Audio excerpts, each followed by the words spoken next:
The gates of Buckingham Palace loomed tall and imposing, their intricate ironwork casting long, regal shadows over the courtyard as the midday sun struggled to pierce through the dense London sky. The steady hum of tourists filled the air, laughter, whispered conversations, the rhythmic click of cameras capturing fleeting moments of history. Among them stood Marcus Grant, a royal guard in his immaculate crimson tunic and polished black boots.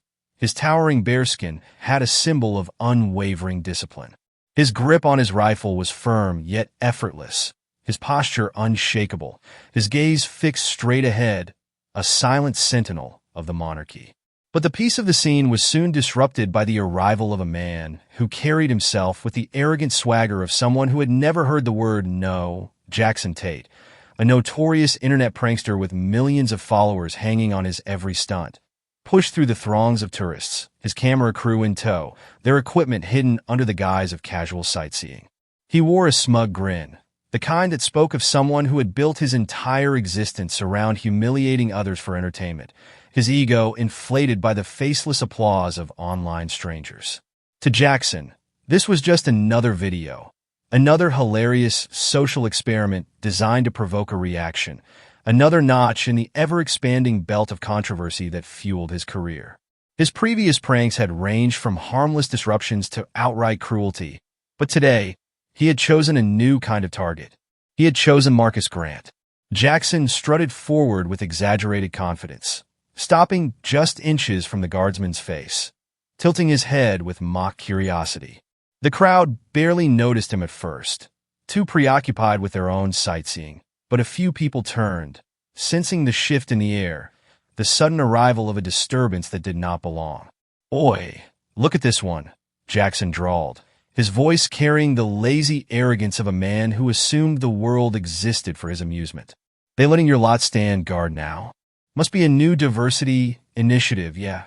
A few chuckles rippled through the crowd, nervous, uncertain, but most onlookers simply exchanged uneasy glances. The weight of the words hung in the air, thick and poisonous, but Marcus remained motionless, his discipline an impenetrable shield. Jackson grinned wider, sensing an opportunity.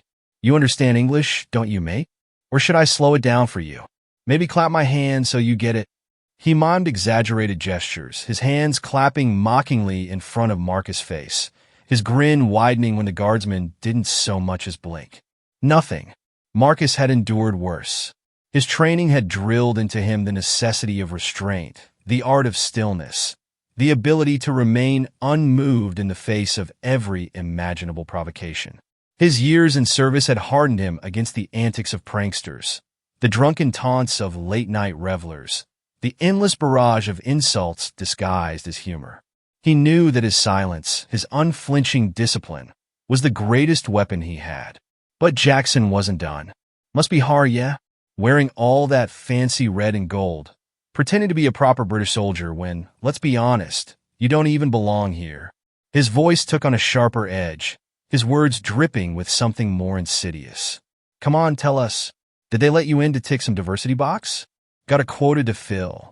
A woman in the crowd gasped. A father pulled his daughter closer. An older couple frowned in open disgust. But no one spoke up. Still, Marcus remained motionless.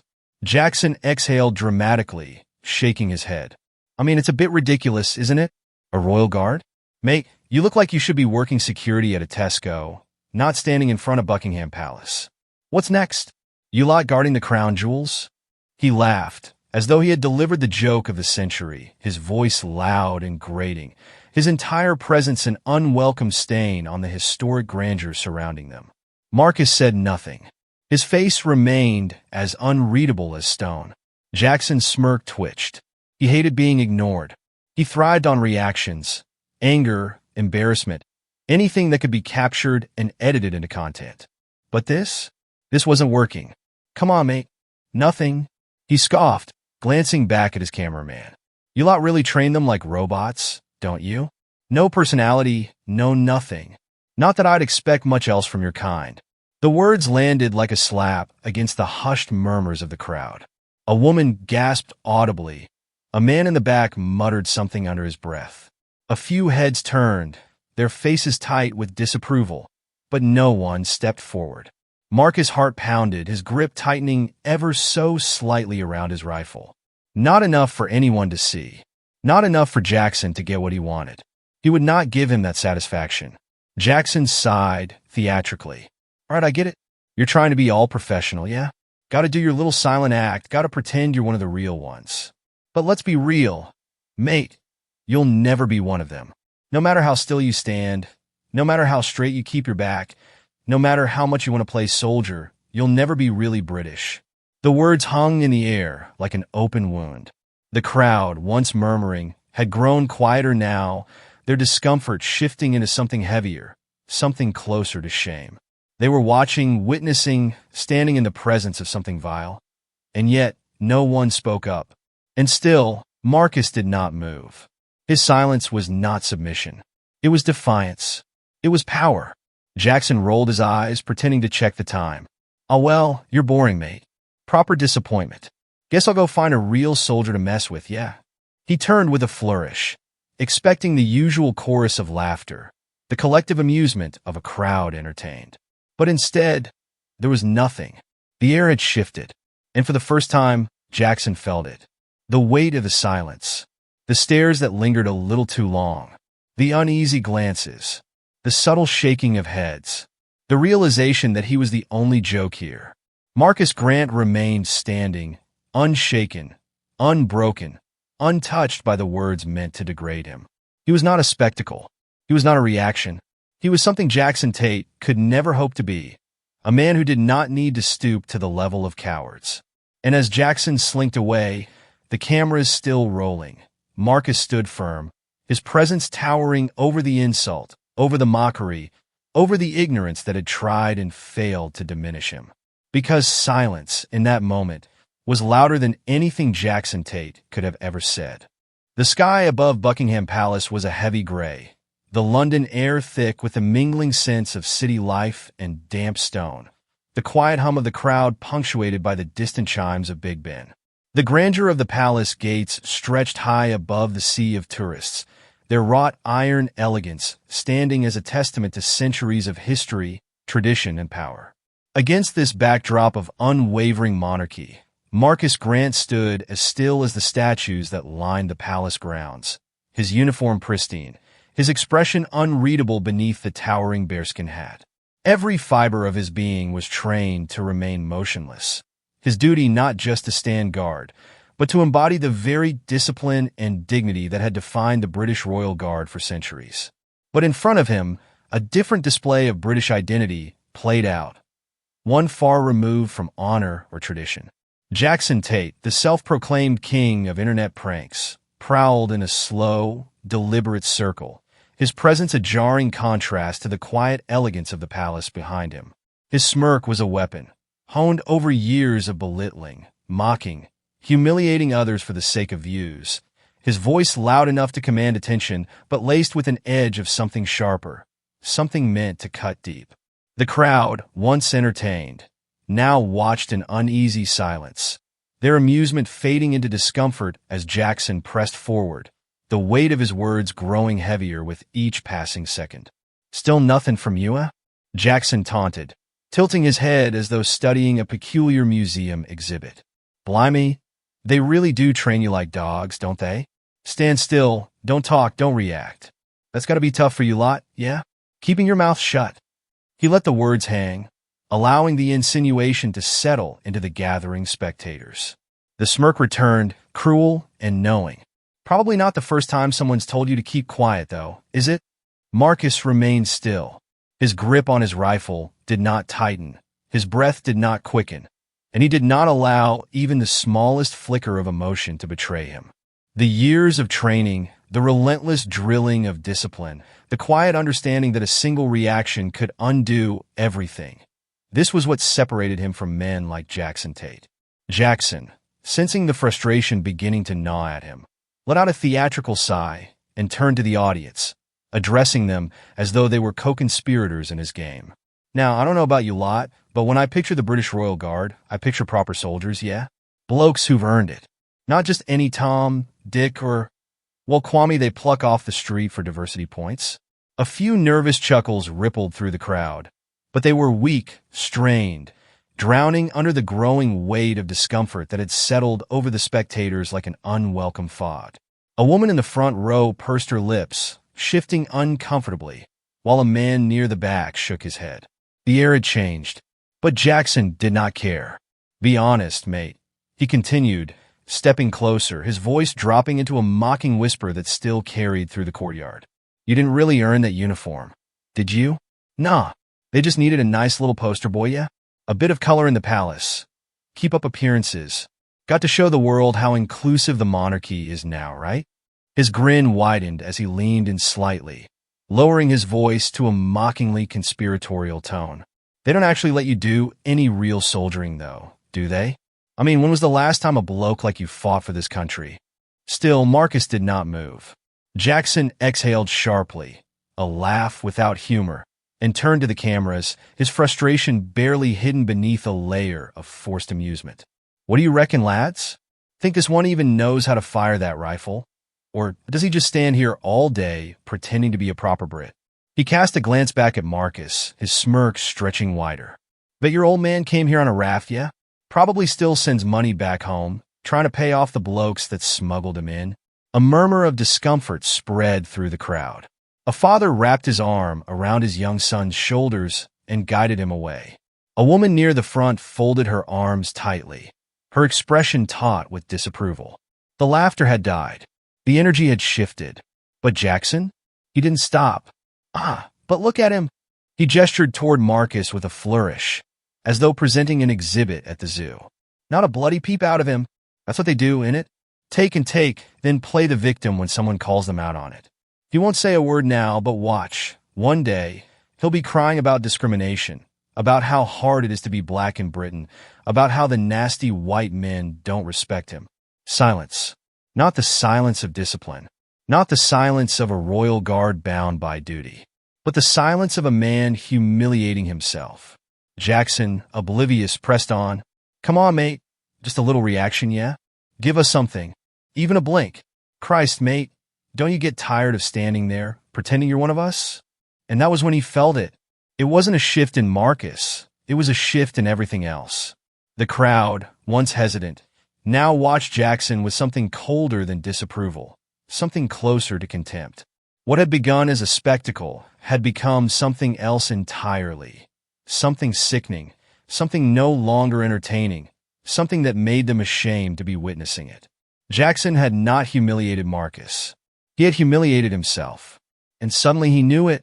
His smirk faltered, just slightly, as he glanced around and saw the quiet condemnation in the faces surrounding him. He exhaled sharply, rolling his shoulders, forcing his signature arrogance back into place. Whatever," he muttered, waving a dismissive hand. "Can't have a laugh these days, yeah? Everyone's too sensitive. Ain't my fault if people can't take a joke." But the crowd knew better. And as Jackson Tate turned on his heel and stalked away, shoving past bystanders who no longer moved aside for him, Buckingham Palace stood behind him as unshaken as the man who had refused to crumble under his words. Marcus Grant did not flinch. He did not waver. He did not need to, for he had already won. The sky over Buckingham Palace hung heavy and gray, the faint thread of rain lingering in the thick London air. The usual hum of the city, the distant murmur of traffic, the occasional chime of Big Ben, felt muted, as if the world itself was holding its breath. The growing crowd outside the palace gates, once filled with idle tourists snapping photos and murmuring in quiet awe of their surroundings, now stood transfixed, their gazes locked onto the spectacle unfolding before them. Marcus Grant stood unmoving, his crimson tunic crisp, his polished boots gleaming despite the damp air.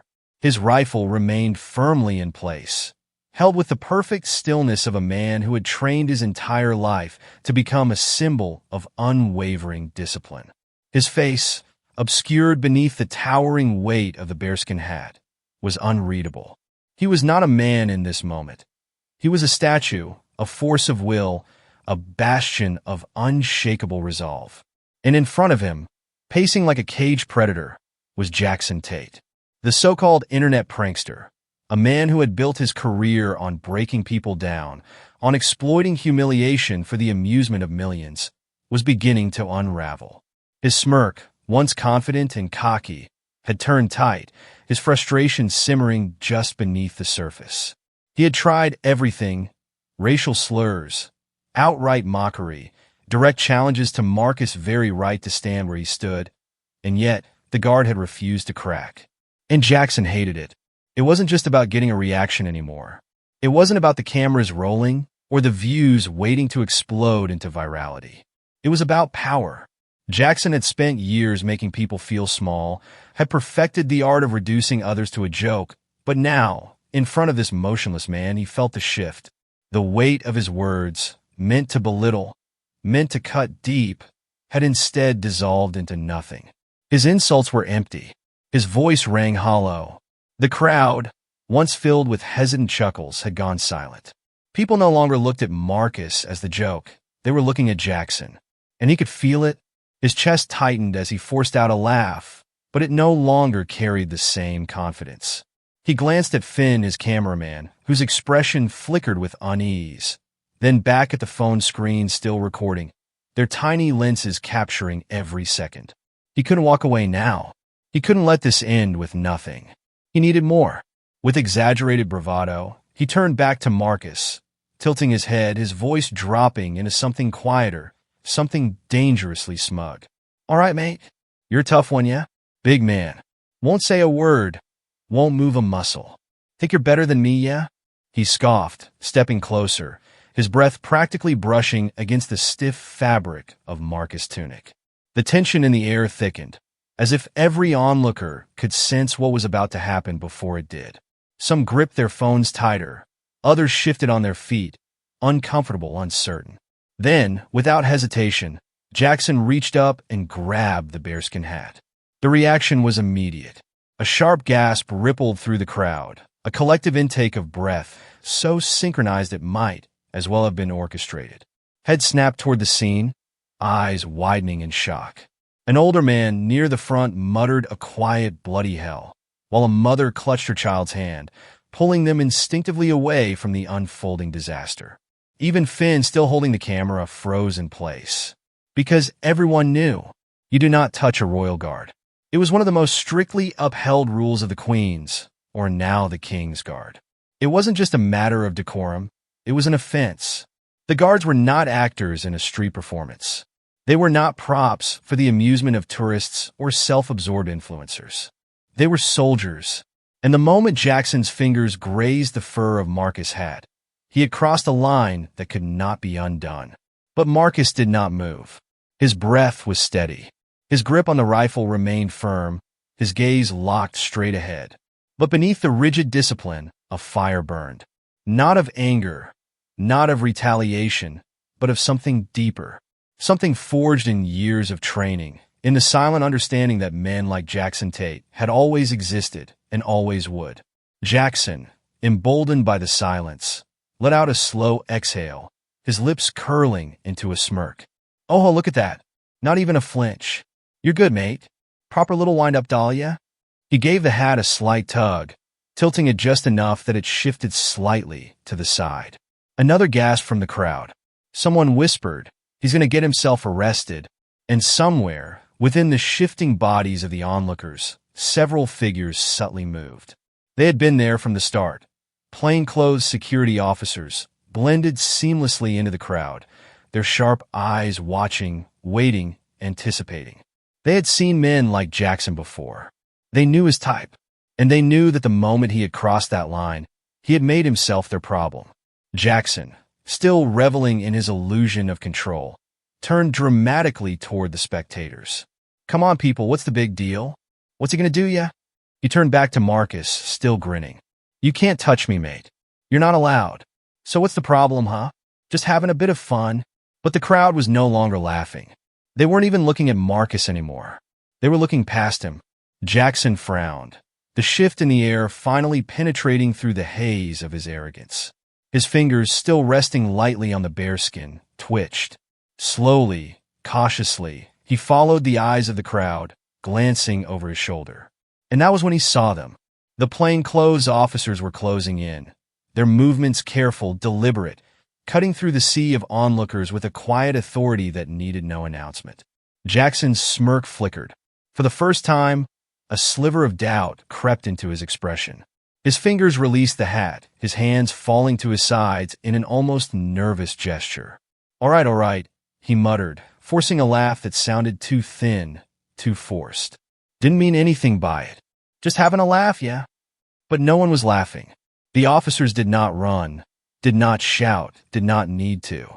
Their presence alone was enough to shift the power, to remind Jackson that this was not his playground. Marcus had never needed to lift a finger, because the world had already seen.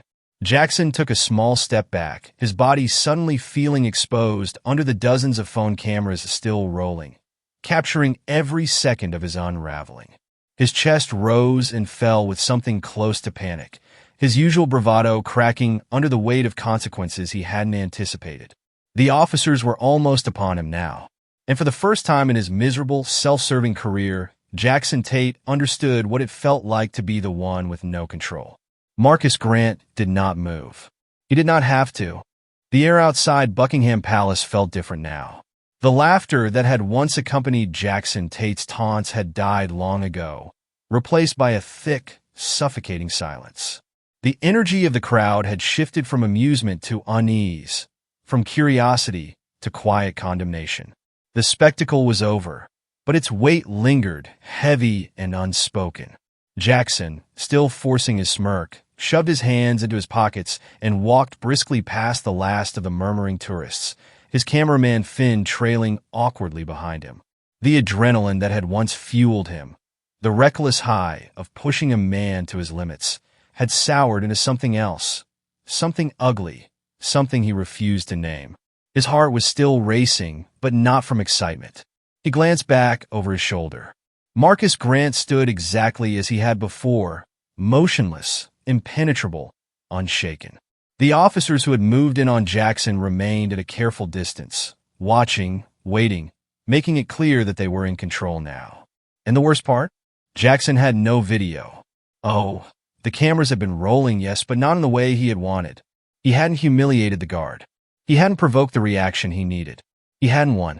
If anything, he had been the one on display, the fool caught dancing for a crowd that had turned against him without him even realizing it. The moment had flipped. The laughter had stopped.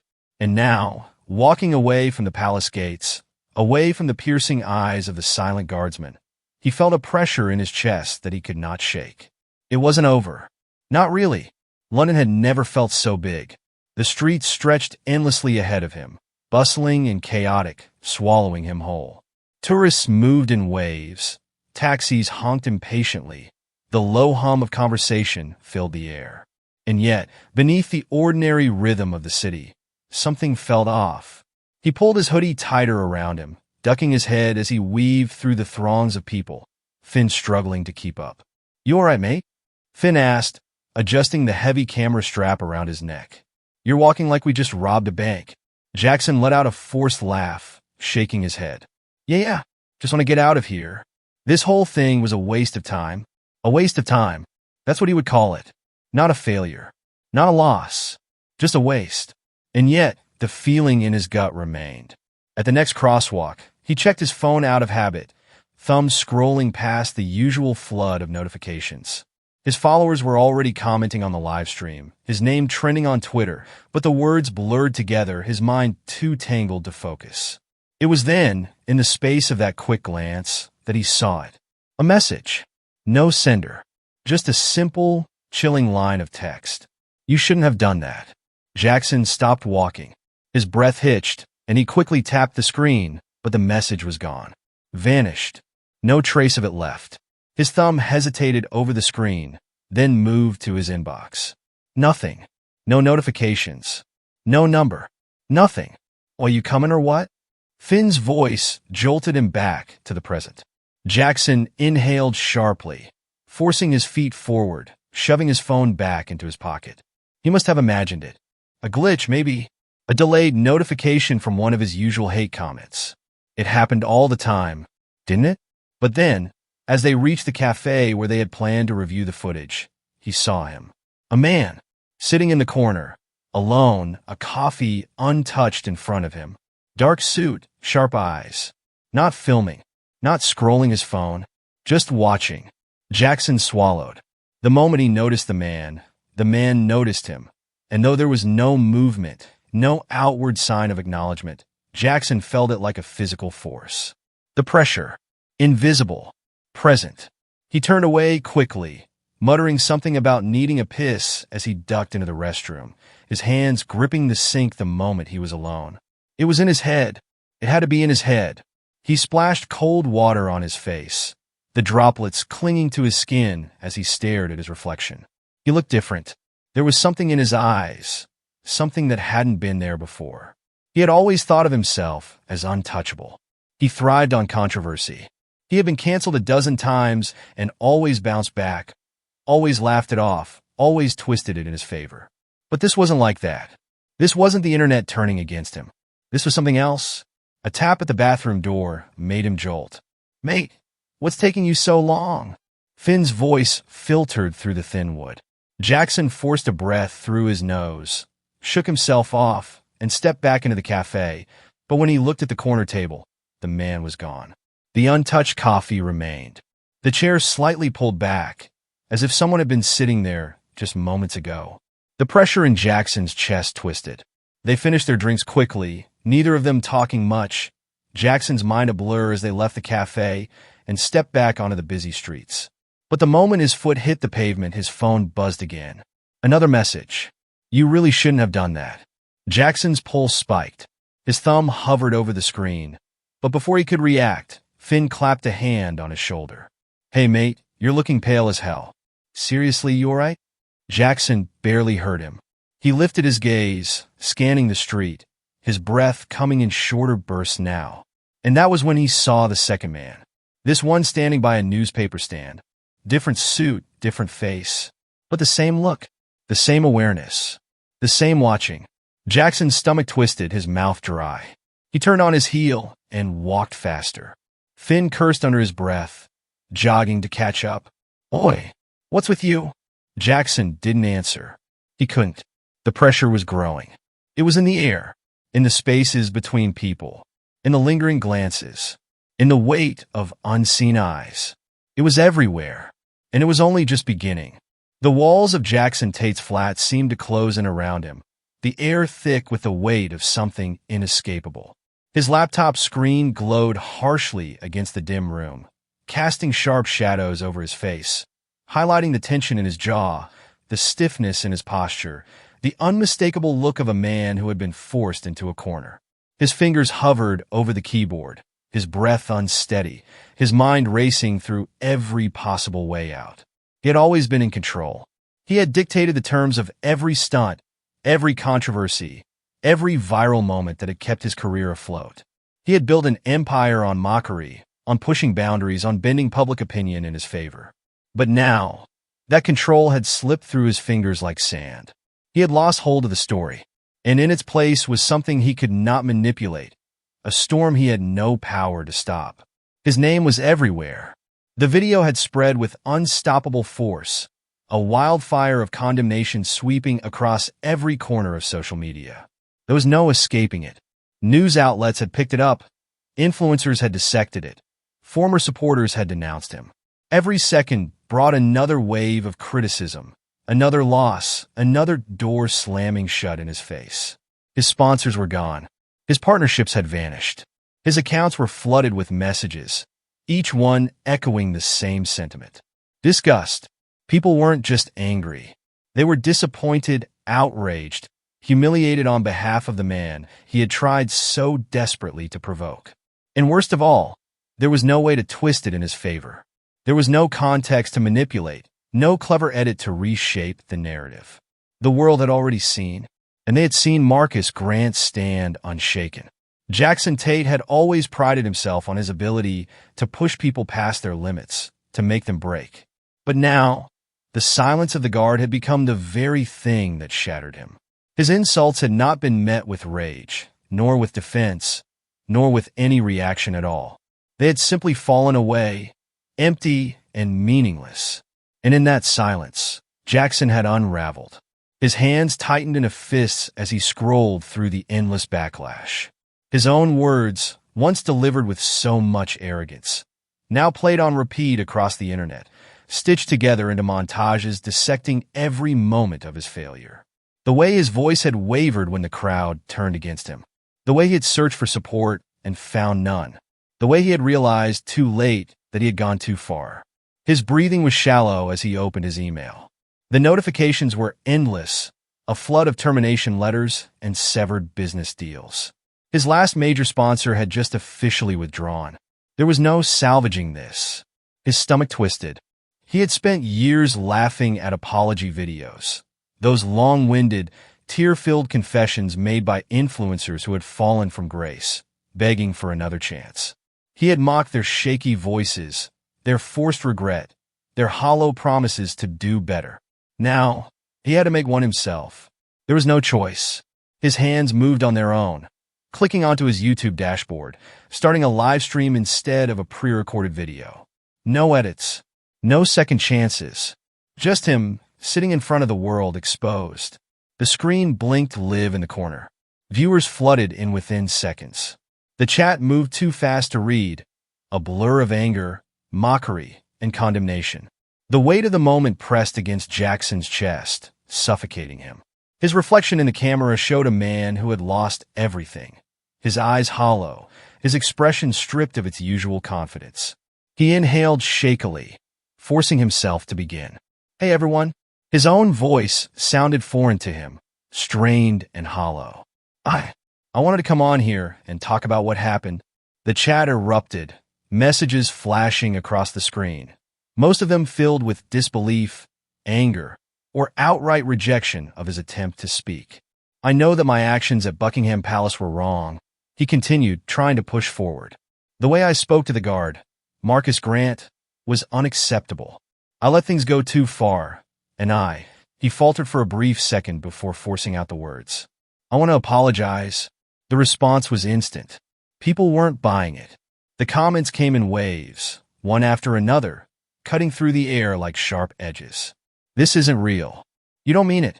You're just sorry you got caught. You don't even look like you care. Where was this energy when you were calling him names?" Jackson swallowed hard, gripping the edge of the desk beneath him, his hands trembling just out of view. The weight of judgment bore down on him, and for the first time in his life, there was nothing he could say to make it go away. "I've spent the past few days thinking about my actions," he continued, ignoring the storm of criticism flashing across the screen. "I know I've lost people's trust, and I don't expect to get it back overnight. I want to acknowledge that what I did was wrong, and I will be stepping back for a while to reflect." The anger in the chat only grew. "Stepping back? You mean waiting for people to forget? This isn't about us. Apologize to Marcus. Say his name. You don't care. You never cared."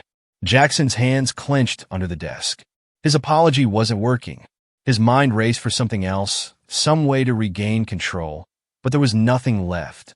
Then, as if the universe wanted to seal his fate, his phone buzzed with a final notification. A statement from Marcus Grant. Jackson's breath caught in his throat as he clicked the link, the weight in his chest crushing him as he read the simple words. "Some things don't need a response. The world already gave one." Jackson froze. The message was clear. Marcus didn't need to acknowledge him. Marcus didn't need to respond, because the world had responded for him. The silence of the guard had been the loudest answer of all. Jackson Tate had not just lost. He had been erased. He stared blankly at the screen, the chat still moving in a relentless wave of anger and rejection, but he barely saw it. The walls of his flat felt smaller than ever, suffocating him, pressing in, trapping him inside the reality he had built for himself. The live stream had lasted less than 10 minutes, but the damage was already done. His hands shook as he reached for the mouse. With a final, desperate click, he ended the live stream. And for the first time in his life, there was nothing left to say. The sky over Buckingham Palace was the same shade of gray as it had been that day, the day everything had changed. The clouds hung low, casting a dull light over the city, the kind that made the air feel heavy, pressing against the skin like an unspoken weight. The tourists were still there, their chatter blending with the occasional honk of traffic from the streets beyond the gates. Cameras flashed. Children laughed. Life carried on as if nothing had ever happened. And yet, for Jackson Tate, everything had changed. He stood outside the palace, hands deep in his pockets, his shoulders hunched against the crisp morning breeze. There were no cameras this time. No Finn trailing behind him, no crew, no hidden microphones. There was no audience, no viral stunt waiting to be unleashed onto the world. There was only him. His fingers brushed against the spine of the book in his jacket, the one he had spent hours choosing, agonizing over every detail. It had to mean something. It had to be right. He didn't know why this felt important, why the idea had stuck in his mind, but it had. Maybe because for the first time in his life, he understood that words mattered, and he had used them wrongly. He inhaled slowly, his gaze lifting toward the palace gates, toward the tall, rigid figures standing in perfect formation. Unmoving, unshaken. Marcus Grant was there, the same way he had been that day. Jackson swallowed hard, his feet suddenly feeling like lead. What was he even doing here? He had no script for this. No carefully crafted lines, no punchline, no escape route. He had spent his life controlling how people saw him, controlling how the world reacted. But here, there was no control. There was only truth. And the truth was, he had been a coward. His legs moved before his mind could stop them, carrying him forward, step by step, past the tourists, past the familiar murmurs of awe and admiration, until he was standing just a few feet away from Marcus Grant once more. The uniform was just as crisp, the rifle just as steady, the presence just as commanding. Jackson's throat tightened. He felt the eyes of the tourists flick toward him, curiosity stirring in the air like static electricity. But Marcus didn't move. Just like before, Jackson's fingers twitched. He had rehearsed this moment in his head 1,000 times, but now that he was here, the words felt useless. They didn't matter in the way he once thought they did. He reached into his pocket, pulling out the book, hesitating only for a fraction of a second before stepping closer, extending it toward Marcus. A few tourists gasped softly, the tension crackling between them. Jackson exhaled, his voice quieter than it had ever been. I wanted to say I'm sorry. No reaction. The weight of that silence was immense, heavier than any insult, heavier than any backlash. I know you probably don't care, Jackson continued, his own voice feeling foreign in his throat. I know it doesn't change anything, but I needed to come here. Not for a video, not for anyone else. Just for this. The book trembled slightly in his grasp, though he tried to keep his hand steady. Marcus did not take it. He remained as he had always been, still. Jackson swallowed hard. It's about discipline, about honor. He gave a small, almost self-conscious laugh. Figured you'd appreciate that. Still nothing. The crowd around them had begun to take notice, people whispering, watching, some recording, not for a viral stunt this time, but because something about the scene felt different. Jackson felt the shame burning in his chest, the weight of his own foolishness pressing down on him. He had been so loud that day, so desperate to be heard. And now, here he was, standing in front of the man he had tried to humiliate, and he had never felt smaller. A gust of wind brushed past them, the only movement between them. And then, finally, Marcus moved. Not his hands, not his stance, not his rifle, just his eyes. Slowly, deliberately, Marcus Grant looked at him. And in that one glance, Jackson knew. He would never be forgiven. He didn't deserve to be. Marcus' silence was not indifference. It was not ignorance. It was power. And Jackson understood, in that moment, that true strength had nothing to do with shouting the loudest or being the center of attention. It had everything to do with knowing who you were, and never letting anyone take that away from you. His grip on the book slackened slightly, his shoulders sagging under the weight of everything unspoken. He had come here expecting something. He wasn't even sure what. Maybe an acknowledgement. Maybe a moment of understanding. But he had been a fool to think he was owed anything at all. He took a step back, and then another. And with one last glance at the man who had taught him more in silence than the world ever had in noise, Jackson Tate turned and walked away. A different man than he had been before.